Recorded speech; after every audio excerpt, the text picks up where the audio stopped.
आज जिस टॉपिक के बारे में बात करेंगे हम लोग, वो जो टॉपिक है safety management system. Safety management system जो है, उसके अनुसार कोई भी कंपनी अपने कंपनी को ऑर्गेनाइज करती है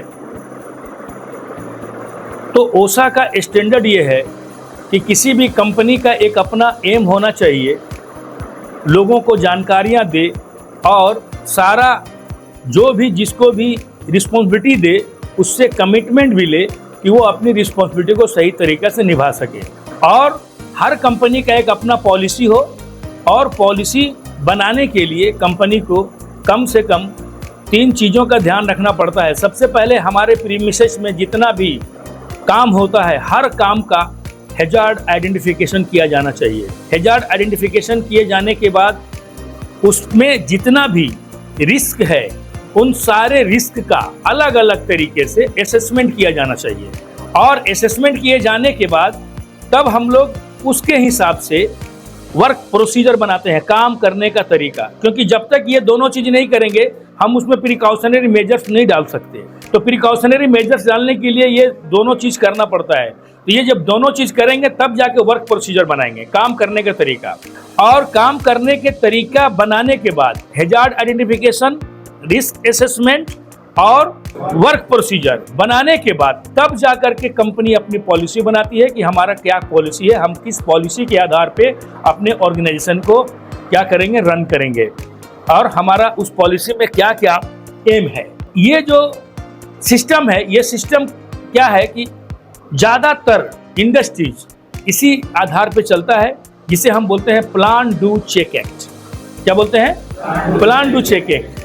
सबसे पहले किसी भी काम को करने से पहले प्लान करते हैं, यानी कि मीटिंग करते हैं। जितने भी उस ऑर्गेनाइजेशन में, उस कंसर्न में, उस काम से रिलेटेड जो सीनियर रैंक के लोग हैं, उनसे हम लोग क्या करते हैं कि मीटिंग करते हैं। मीटिंग करने के बाद जो भी वहाँ तय होता है, जैसा भी सिचुएशन वहाँ पर क्रिएट होता है, उसी के हिसाब से हम लोग उसको एक प्लान करते हैं। प्लान करने के बाद सभी लोगों से उन चीज़ों को फील्ड में क्या करते हैं, इम्प्लीमेंट करवाते हैं, करते हैं, डू करते हैं। करने के बाद हम हर चीज़ को क्या करते हैं, चेक करते रहते हैं कि किस जगह पे क्या क्या और त्रुटियां हैं, किस जगह पे क्या क्या और प्रिडिकेबल हैजार्ड है, इसको पता करते रहें। और पता करते रहने के बाद अगर उसमें कोई गलती अगर दिखता है तो उस गलती को हम रेक्टिफाई करते रहें।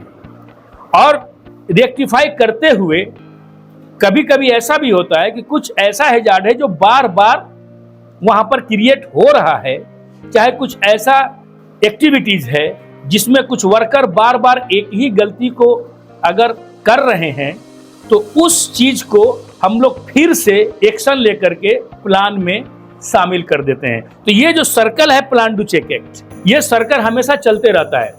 जब तक सेफ्टी में काम करना है, हर काम के लिए प्लान डू चेक एक्ट करते रहना पड़ेगा। तो कुछ ऐसा खतरा है या सावधानियां हैं जो हम लोग रेक्टिफाई कर पाते हैं, कुछ जो नहीं कर पाते उसको फिर से प्लान में शामिल करते हैं। इसी को बोलते हैं प्लान डू चेक एक्ट। ये सर्किल चलता रहता है। अब आप जानिए कि सेफ्टी मैनेजमेंट सिस्टम जो है उसका 5 पिलर है, वो 5 पिलर पे खड़ा है। सबसे पहला पिलर जो है HSE पॉलिसी, दूसरा ऑर्गेनाइजिंग है ना, तीसरा प्लानिंग एंड इम्प्लीमेंटेशन, चौथा मेजरिंग परफॉर्मेंस एंड 5वां ऑडिट्स एंड रिव्यूज। ये 5 पिलर्स है। इस 5 पिलर पे हमारा सेफ्टी मैनेजमेंट सिस्टम खड़ा है। तो HSE पॉलिसी कैसा होना चाहिए, हमारे कंपनी के टॉप मैनेजमेंट की ये ज़रूरत है कि वो अपने पॉलिसी को इतने अच्छा बनाएं कि हर लोगों को हर चीज़ की जानकारी हो और हर लोग अपने अपने रिस्पॉन्सिबिलिटी के आधार पे अपने अपने कमिटमेंट को सही तरीक़ा से सुरक्षित और स्वास्थ्य को ध्यान देते हुए इसको कंप्लीट करें। उसको करने के लिए हमें 2-3 चीज़ की ज़रूरत पड़ती है। जैसे वहाँ का कानून क्या है, माने सेफ्टी का कानून क्या है, इंडस्ट्रियल लॉ क्या है, लेजिस्लेशन को ध्यान रखा जाए। दूसरा, वहाँ के लोकल रूल्स को भी ध्यान रखा जाए, इम्पोर्टेंस दिया जाए। और तीसरा, आपके कंपनी के स्टैंडर्ड पर भी इसको फोकस किया जाए, क्योंकि हर स्टैंडर्ड को हम अपने स्टैंडर्ड के अनुसार मेंटेन नहीं कर सकते, इसीलिए हम अपने स्टैंडर्ड के अनुसार उसको मेंटेन करते हैं, करने का प्रयास करते हैं। तो that is the HSC policy, यानी कि एचएससी पॉलिसी बहुत अच्छा होना चाहिए आपके एज पर, आपके स्टैंडर्ड, आपके कानून, लेजिस्लेशन एंड आपके लोकल रूल्स के अनुसार। दूसरा जो है ऑर्गेनाइजिंग। ऑर्गेनाइजिंग क्या है? ऑर्गेनाइजिंग करने के लिए 4C हम लोग को जरूरत है। 4C, सबसे पहले कॉम्पिटेंस, दूसरा कंट्रोल, तीसरा कोऑपरेशन, चौथा कम्युनिकेशन। तो कॉम्पिटेंस का मतलब है जिस आदमी को जिस चीज के लिए रिस्पॉन्सिबल बनाया गया वो अपनी रिस्पॉन्सिबिलिटी को ले और अपनी अकाउंटेबिलिटी सही तरीका से दे, तभी जाकर के कॉम्पिटेंस कहलाता है। और उसको कंपनी उसी हिसाब से उसको ट्रेनिंग भी दे, है ना। तो जब कंपनी उसको सेलेक्ट करेगा, उसको उसी हिसाब से ट्रेनिंग देगा और उसी हिसाब से वो अपने कॉम्पिटेंसी को क्या करेगा, अकाउंटेबिलिटी में जब बदलेगा, तब जाके कंपनी को ये उसका फीडबैक मिलेगा। दूसरा कंट्रोल। कंट्रोल करने के लिए हर आदमी को उसकी रिस्पॉन्सिबिलिटी दे दिया जाए। जिस आदमी को जिस लायक रखा गया है उसको उस लायक कंट्रोल करने के लिए उसको वो क्या किया जाए, रिस्पॉन्सिबिलिटी दे दिया जाए।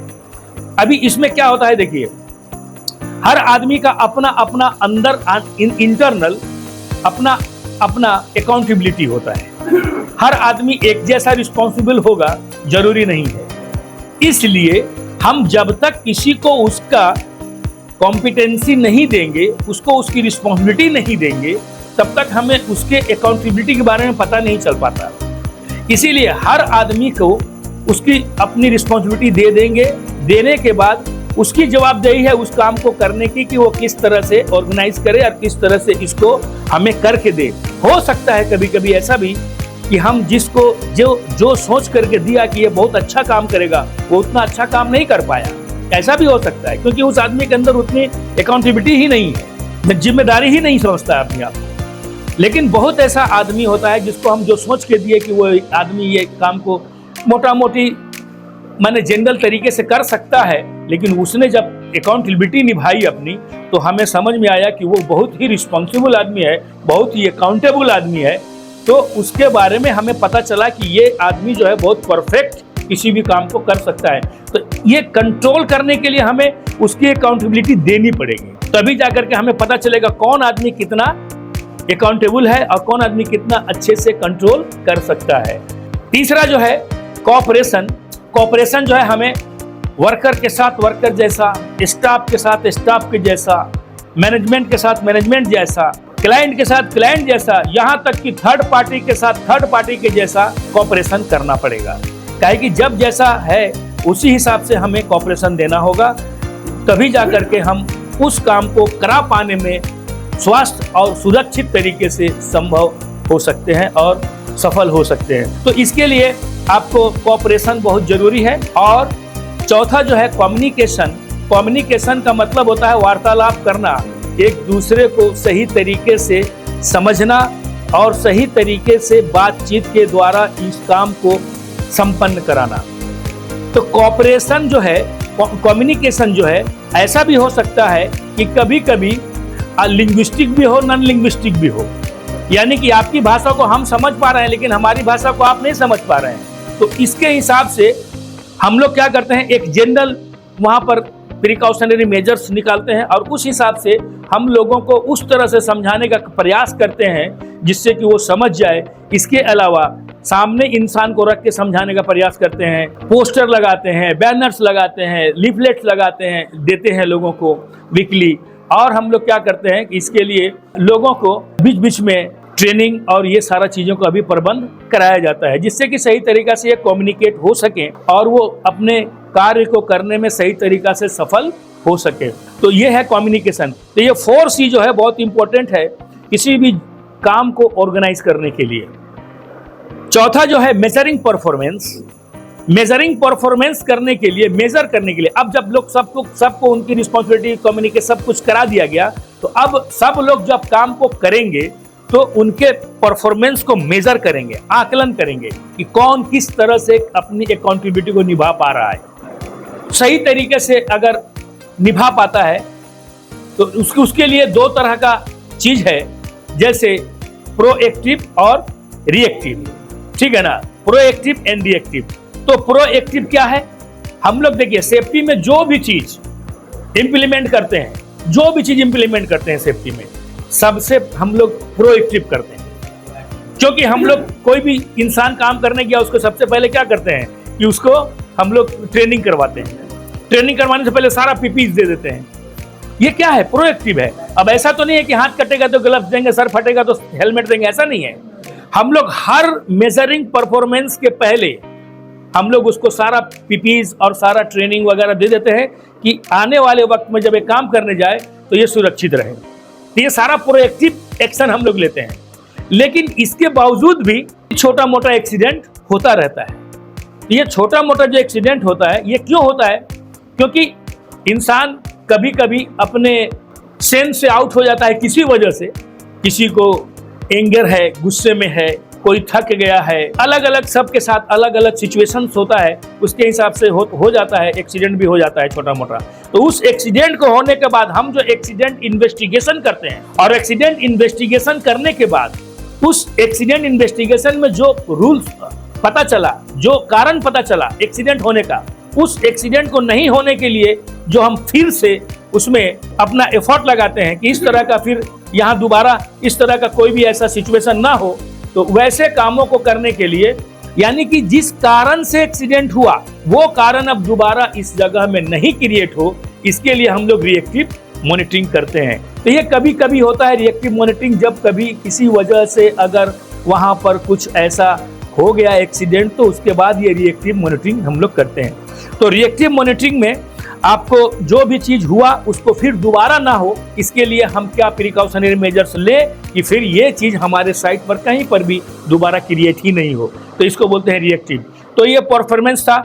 लेकिन एक पॉइंट है, तीसरा पॉइंट, जो प्लानिंग एंड इम्प्लीमेंटेशन है। प्लानिंग एंड इम्प्लीमेंटेशन, ये प्लानिंग एंड इम्प्लीमेंटेशन जो है, आपको याद रखना चाहिए कि जो भी इंसान किसी भी काम को कर रहा है उसको करने के लिए जो प्लान किया गया, मीटिंग किया गया, जो हम लोगों ने ये किया, क्या बोलते हैं, जो हम लोग बैठ करके जो हम लोग मीटिंग करते हैं, है ना, मशवरा किया, इस मशवरा के आधार पे हम लोग प्लानिंग एंड इम्प्लीमेंटेशन करते हैं। और प्लानिंग एंड इम्प्लीमेंटेशन जो है एक ऐसा एसेंशियल पार्ट है किसी भी काम को करने का कि उसको जिस तरह से आपने प्लानिंग किया है उसी हिसाब से इम्प्लीमेंट करने का प्रयास करें, और फील्ड में बराबर इस चीज को चेक करते रहें कि जो भी काम हो रहा है वो सेफ्टी, हेल्थ एंड इन्वायरमेंट को सपोर्ट करते हुए काम किया जा रहा है या नहीं किया जा रहा है। ये तीसरे नंबर पे था। और चौथे नंबर पे जो है मेजरिंग परफॉर्मेंस था, ठीक है ना।